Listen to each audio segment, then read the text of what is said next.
Have you noticed in this day and age now, it's always the little people, to coin a phrase from Leona Helmsley, that literally get hounded, harassed, everything. You know, I've told you before, I get a message on my email now, right chums, from my energy company telling me how they're going to be taking the money in 3 weeks' time. But this is a warning, you know, and I just need to know because it's going out. And you think, yes, I know, it's a direct debit, I've set it up.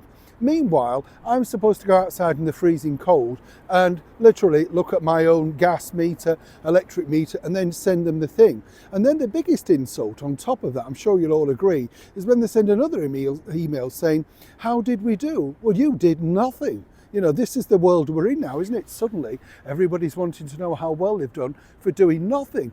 It's a bit like this. This is, of course, the BBC. Now, the BBC have been sending out letters like this, not to me, I might add, but to colleagues of mine, and basically threatening them with a revisit because they believe these individuals are watching BBC TV. The BBC should be so lucky. Their ratings are dire, apart from Strictly Come Dancing. Honestly, anybody in the United Kingdom, can you name a really now good BBC show? The golden days of television for them are well and truly over. But now they're threatening people once again with the fact that you could go to prison, get a fine up to £1,000 and all of that sort of stuff. Now, I know many people would say, Neil, you don't need a licence for XYZ. I get all of that. Inside the government, and let me point this out to you, the MPs who get theirs paid for by you, and in fact many are free, yes, a lot of things you don't know, well basically they're already looking, this particular individual, Lisa Nandy, the woman who couldn't be bothered to support the WASPy women when she got in power, her from Wigan, this woman, yes, well, she apparently is looking into whether there could be a correlation between Netflix and the BBC if we're watching them as streamers. You get the picture.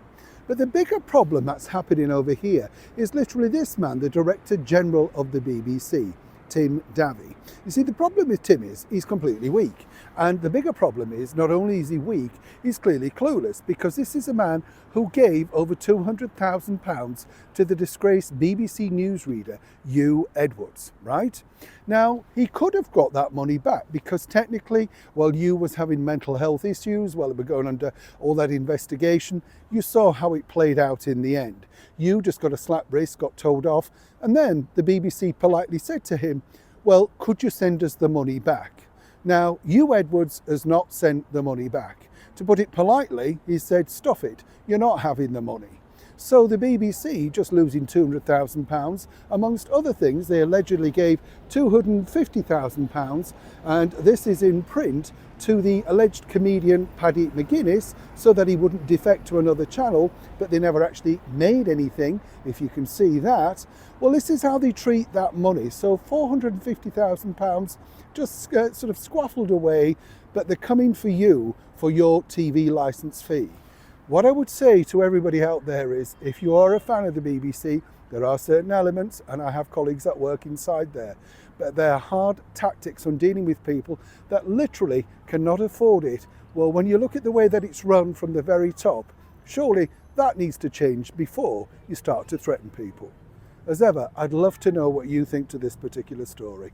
Be polite, but as ever, if you can like, share and comment respectfully. Neil Shawn, Hyde Park, London.